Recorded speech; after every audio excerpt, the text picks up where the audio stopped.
अगर आप बिगिनर्स हैं तो ये वीडियो आपकी ज़िंदगी बदल देगी, क्योंकि इसमें इंग्लिश बोलने के वो शॉर्टकट्स हैं जो आज तक किसी बंदे को भी किसी स्कूल ने नहीं सिखाए। सिर्फ 3 फार्मूलाज़ से आपको लातादात फ़िक्रें बनाना सिखाऊँगा। तो सबसे पहला फार्मूला शुरू करते हैं। अगर किसी एक जगह में कोई चीज़ है तो इस तरह के फ़िक्रात कैसे बनाते हैं? वो फ़िक्रात कैसे हैं? जैसे कमरे में खिड़की है, बाग में फूल हैं, बैग में किताबें हैं।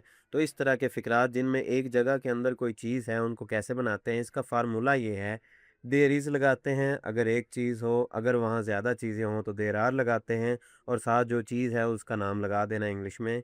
जैसा कि कमरे में खिड़की है, कमरा एक जगह है, उसके अंदर एक खिड़की है, तो हम लगाएँगे देयर इज़, क्योंकि खिड़की एक है, देयर इज़ अ विंडो। आगे जिस जगह में है वो लगा देंगे in the room, there is a window in the room. बाग में फूल हैं, अब फूल ज़्यादा हैं तो हम देयर इज़ की बजाय देयर आर लगाएँगे, देयर आर फ्लावर्स, ठीक है? देयर आर के बाद वो चीज़ लगानी है जो है, और जिस जगह में एंड पे वो जगह लगा देनी है in the garden, there are flowers in the garden. आगे है बैग में किताबें हैं, बैग भी एक जगह है, उसके अंदर चीज़ें हैं तो चीज़ें ज़्यादा हैं तो देयर आर लगाएँगे, और जो चीज़ें हैं उनका नाम लगा के जिस जगह में वो लगा देना है, there are books in the bag. अब ये आपको मैंने फार्मूला बताया है, इस फार्मूला के तहत अब हम सेंटेंसेस बनाना सीखते हैं। स्कूल में बच्चे हैं, स्कूल एक जगह है, उसके अंदर बच्चे हैं, तो इसको हम कैसे बनाएंगे? बच्चे चूंकि ज़्यादा हैं तो हम देयर आर लगाएंगे, there are children in the school. School में जो चीज़ है, देयर इज़ या देयर आर के बाद वो लगानी है, आगे जगह चूंकि स्कूल है, इन द स्कूल लगा देना है। स्कूल में बच्चे हैं, there are children in the school. कमरे में मेज़ है, अब कमरा एक जगह है, उसके अंदर मेज़ एक चीज़ है, तो अब हम क्या करेंगे? देयर आर की बजाय देयर इज़ लगाएंगे, और there is table in the room. आ गया बाग में फूल हैं, अब बाग एक जगह है, उसमें फूल हैं, चूंकि फूल ज़्यादा हैं तो हम देयर इज़ की बजाय लगाएंगे there are flowers in the garden, there are flowers in the garden. यही हमारा बेसिक फार्मूला है, देयर इज़ अगर एक चीज़ हो और देयर आर अगर ज़्यादा चीज़ें हों। तो देयर इज़ देयर आर के बाद उन चीज़ों का नाम लगाना है, जिस जगह में है साथ वो जगह लगा देनी है। आगे मज़ीद फ़िक्रात देखते हैं। दरवाजे पर बिल्ली है या दरवाजे में बिल्ली है, तो इसको कैसे करना है? There is a cat at the door. दरवाजे में बिल्ली है या दरवाजे पर बिल्ली है, there is a cat at the door. अब यहाँ पे चूंकि बिल्ली एक है तो देयर इज़ लगाया है। आसमान में सितारे हैं, चूंकि सितारे ज़्यादा हैं तो हम देयर आर लगाएंगे, there are stars in the sky, there are stars in the sky. मैदान में लड़का है, मैदान के अंदर एक चीज़ है या लड़का है तो हम लगाएंगे, लड़का चूंकि सिंगुलर है तो there is a boy in the ground. मैदान में लड़का है, there is a boy in the ground. ये हमारा पहला फार्मूला था। अब हम अपना दूसरा फार्मूला सीखते हैं। फार्मूला टू क्या है? अगर हम किसी भी मेल के बारे में बताना चाहते हैं, वो डॉक्टर है, वो उस्ताद है, वो तालिब इल्म है, या वो कोई चोर है, वो कोई पियन है, या कुछ भी है, तो हम ही इज़ लगाएंगे, और आगे जो कुछ भी वो है एंड पे वो लगा देंगे, ठीक है? जैसा कि वो डॉक्टर है, ही इज़ डॉक्टर, वो उस्ताद है, ही इज़ टीचर, वो तालिब इल्म है, ही इज़ स्टूडेंट। यानी कि ही इज़ लगाना है, साथ जो वो है वो एट्रीब्यूट लगा देनी है। एट्रीब्यूट से परेशान नहीं होना, जो आप उस पर्सन के बारे में बताना चाहते हैं वही जो भी चीज़ है उसी को एट्रीब्यूट कहते हैं, उसकी साथ इंग्लिश लगा देनी है। जैसा कि वो मेरा दोस्त है, हम सबसे पहले क्या करेंगे? वो की इंग्लिश लगाएंगे ही, और साथ इज़ लगा देंगे, ही इज़। आगे वो जो है, माय फ्रेंड, वो मेरा दोस्त है तो माय फ्रेंड लगा दिया, ही इज़ माय फ्रेंड। वो मेरा दोस्त है, ही इज़ माय फ्रेंड। अब यहाँ पे हमने लगाया ही इज़, और जो भी वो है हमने वो साथ लगा दिया है।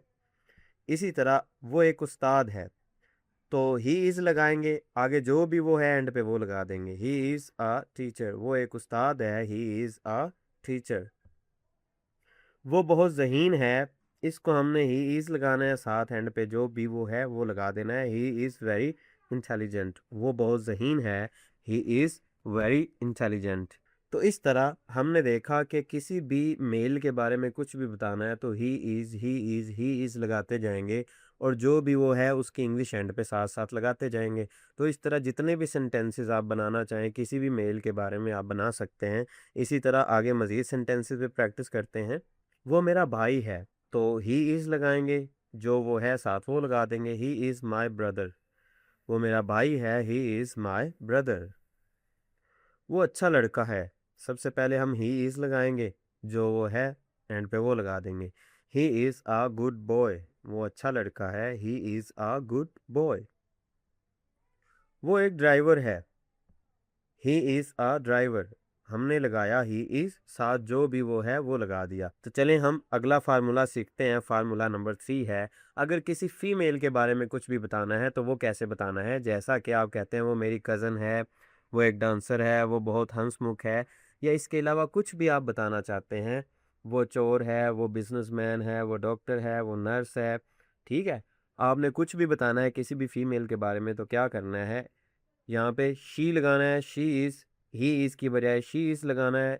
तो शी इज़ लगा के साथ एट्रीब्यूट कर देनी है, शी इज़, और साथ जो कुछ भी वो है वो लगा देना है। मिसाल के तौर पर, वो मेरी बहन है, सबसे पहले हम लगाएंगे शी इज़, आगे जो कुछ भी वो है वो एंड पे लगा देना, शी इज़ माई सिस्टर। वो मेरी बहन है, शी इज़ माई सिस्टर। वो एक उस्तानी है, तो सबसे पहले हम शी इज़ लगाएंगे, शी इज़, आगे उस्तानी की इंग्लिश लगा देंगे a teacher, she is a teacher. वो बहुत खूबसूरत है, तो सबसे पहले हम उसी तरह शी इज़ लगाएंगे, आगे जो कुछ भी है एंड पे वो लगा देंगे, शी इज़ वेरी ब्यूटीफुल। वो बहुत खूबसूरत है, शी इज़ वेरी ब्यूटीफुल। वो बहुत मेहनती है, तो सबसे पहले शी इज़ ही लगाएंगे, शी इज़, और आगे बहुत मेहनती की इंग्लिश लगा देंगे, very hard working, she is very hard working. वो बहुत मेहनती है। इसी तरह वो एक नर्स है, तो सबसे पहले शी इज़ लगाएंगे और एंड पे जो कुछ भी वो है वो लगा देंगे, शी इज़ अ नर्स। वो एक नर्स है, शी इज़ अ नर्स। वो बहुत खुश है, तो सबसे पहले शी इज़ लगाएंगे और एंड पे जो कुछ भी वो है वो एंड पे लगा देंगे, शी इज़ वेरी हैप्पी। तो उम्मीद करता हूँ आपको लेक्चर पसंद आया होगा। अपना ख्याल रखें और अगले लेक्चर का इंतज़ार करें। हमारा जल्द ही अगला लेक्चर आएगा, उसमें इसी तरह हम फार्मूला से आपको इंग्लिश सिखाएंगे। तो मिलते हैं उस लेक्चर के अंदर। अल्लाह हाफिज़।